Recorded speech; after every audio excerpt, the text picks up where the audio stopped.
Report breaking ഹാൽ സിനിമയിൽ sensor ബോർഡിന്റെ balancing വെട്ട്. ധ്വജപ്രണാമം മാത്രമല്ല, ഹോളി ഫാമിലി എന്ന ബസ് കാണിക്കുന്ന ഭാഗങ്ങൾക്കും വിട്ടുവന്നിരിക്കുകയാണ്. താമരശ്ശേരി ബിഷപ്പ് ഹൗസ് എന്ന ബോർഡ് മാറ്റണം, അല്ലെങ്കിൽ അതിന് അനുമതി വാങ്ങണം. ലവ് ജിഹാദുമായി ബന്ധപ്പെട്ട ഭാഗങ്ങൾ മാറ്റേണ്ടതില്ല.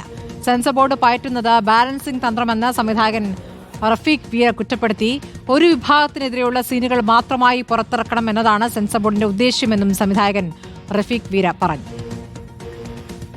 രസകരമായ ലവ് സ്റ്റോറി പറയുന്ന ഒരു സബ്ജക്റ്റാണ്. അതിനിടയിൽ ചെറിയ നർമ്മമുഹൂർത്തങ്ങളും വരും. ആ നർമ്മമുഹൂർത്തത്തിൽ പെട്ടതാണ് ഈ ബീഫ് ബിരിയാണി കഴിക്കലും ഗണപതി വട്ടം എന്ന് പറയലും പ്രണാമം എന്ന് പറയലൊക്കെ. അപ്പം അതൊരു വിശ്വാസത്തിനെതിരായിട്ട് ഒരു വിശ്വാസത്തിന് നമ്മൾ കരിവാരി തേച്ചുകൊണ്ടോ അല്ലെങ്കിൽ ഒരു മതത്തിനെതിരോ ഒന്നുമല്ല നമ്മൾ ഇത് ചെയ്തിട്ടുള്ളത്. വളരെ രസകരമായിട്ടുള്ളൊരു ലവ് സ്റ്റോറിയും നല്ല വളർന്നു വരുന്ന തലമുറയ്ക്ക് നല്ലൊരു മെസ്സേജ് കൊടുക്കുന്ന ഒരു സിനിമയും കൂടിയാണ്. ഫസ്റ്റ് നമ്മൾ സെപ്റ്റംബർ ഫസ്റ്റ് വീക്ക് നമ്മൾ തിരുവനന്തപുരത്ത് ഇതിന് സെൻസറിന് കൊടുത്തു. അവരധികം കട്ടെന്ന് പറഞ്ഞാൽ 3 മ്യൂട്ടും കാര്യങ്ങളും ഈ ഗണപതി വട്ടം സംഘം കാവലുണ്ട്, അത് മ്യൂട്ട് ചെയ്യാൻ പറഞ്ഞു. മതത്തിൻ്റെ കാര്യം പറഞ്ഞു, അത് മ്യൂട്ട് ചെയ്യാൻ പറഞ്ഞു.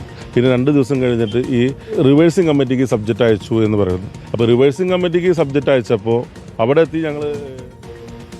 ഇപ്പോൾ ശ്രീ ബി ഉണ്ണികൃഷ്ണൻ ടെലിഫോൺ ലൈനിലുണ്ട്. Good morning Shri Unnikrishnan. ഇപ്പോൾ അറിഞ്ഞല്ലോ സെൻസർ ബോർഡിന്റെ കട്ട് അത് സാധാരണ കട്ടല്ല, ഇപ്പോൾ ഒരു ബാലൻസിംഗ് കട്ട് എന്നുള്ള വിവരമാണ് നമുക്ക് അറിയാനാകുന്നത്. ഇങ്ങനെ പോയാൽ എങ്ങനെ സിനിമ എടുക്കും?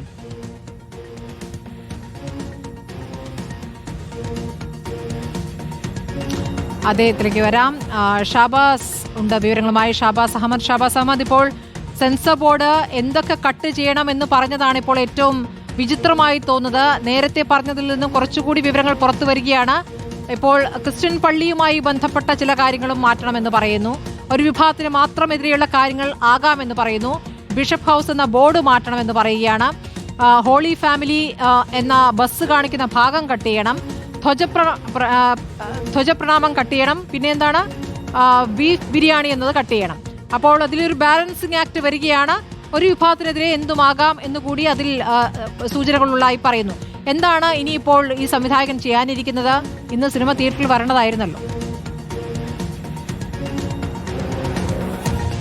സ്മൃതി, അങ്ങനെ തന്നെയാണ്. Janaki V versus State of Kerala എന്ന സിനിമാ വിവാദത്തിന് ശേഷം ഇപ്പോൾ വീണ്ടും സെൻസർ ബോർഡിന്റെ ഭാഗത്തു നിന്ന് വിവാദ നീക്കങ്ങൾ ഉണ്ടായിരിക്കുകയാണ്. ഇപ്പോൾ ഷെയ്ൻ നിഗം അഭിനയിച്ച ഹാൽ എന്ന ചിത്രത്തിനാണ് ഈ സെൻസർ ബോർഡിന്റെ ഒരു കടും വെട്ടിയിരിക്കുന്നത്. ഇത്തരത്തിൽ ധ്വജപ്രണാമം അല്ലെങ്കിൽ ബീഫ് ബിരിയാണി കഴിക്കുന്ന രംഗങ്ങൾ അതൊക്കെ ഒഴിവാക്കണമെന്നാണ് സെൻസർ ബോർഡ് പറഞ്ഞിരിക്കുന്നത്. ഒപ്പം മറ്റു ചില ആരോപണങ്ങൾ കൂടി, കുറ്റപ്പെടുത്തലുകൾ കൂടി സെൻസർ ബോർഡിനെതിരെ വരികയാണ്. ഇത്തരത്തിൽ ഈ ഹോളി ഫാമിലി എന്ന കോളേജിന്റെ ബസ് കാണിക്കുന്ന ഭാഗങ്ങൾ കൂടി വെട്ടിമാറ്റണം എന്നാണ് സെൻസർ ബോർഡ് ഈ സിനിമയുടെ നിർമ്മാതാക്കളെ അറിയിച്ചിരിക്കുന്നു. ഒപ്പം ഈ താമരശ്ശേരി ബിഷപ്പ് ഹൗസ് എന്ന് കാണിക്കുന്ന ബോർഡ് മാറ്റണം. അത്തരത്തിൽ നിരവധി കാര്യങ്ങളാണ്, വിചിത്രവാദങ്ങളാണ് ഇപ്പോൾ സെൻസർ ബോർഡ് ഈ ഹാൽ സിനിമയുടെ അണിയറ പ്രവർത്തകരോട് ആവശ്യപ്പെട്ടിരിക്കുന്നത്. നേരത്തെ നമ്മൾ കഴിഞ്ഞ ദിവസങ്ങളിലൊക്കെ കണ്ടതാണ്, ബീഫ് ബിരിയാണി കഴിക്കുന്ന രംഗങ്ങൾ വെട്ടിമാറ്റണമെന്ന് പറഞ്ഞതിനെതിരെയൊക്കെ വലിയ പ്രതിഷേധം ഈ സിനിമയുടെ അണിയറ പ്രവർത്തകർ ഉയർത്തിയിരുന്നു. എന്തായാലും ഇപ്പോൾ കൂടുതൽ വിവരങ്ങൾ പുറത്തു വരുമ്പോൾ ഇത്തരത്തിലുള്ള ഒരു ബാലൻസിംഗ് തന്ത്രമാണ് ഈ സെൻസർ ബോർഡ് പാറ്റുന്നതെന്ന കാര്യമാണ് എന്നൊരു കുറ്റപ്പെടുത്തലാണ് ഈ സിനിമയുടെ സംവിധായകനായ വീര നമ്മളോട് പറഞ്ഞിട്ടുള്ളത്. കാരണം ഇത്തരത്തിൽ ഒരു വിഭാഗത്തിനെതിരെയുള്ള കാര്യങ്ങൾ മാത്രമായിക്കൊണ്ട് ഈ സിനിമ പുറത്തിറങ്ങണമെന്നൊരു ഉദ്ദേശമാണ്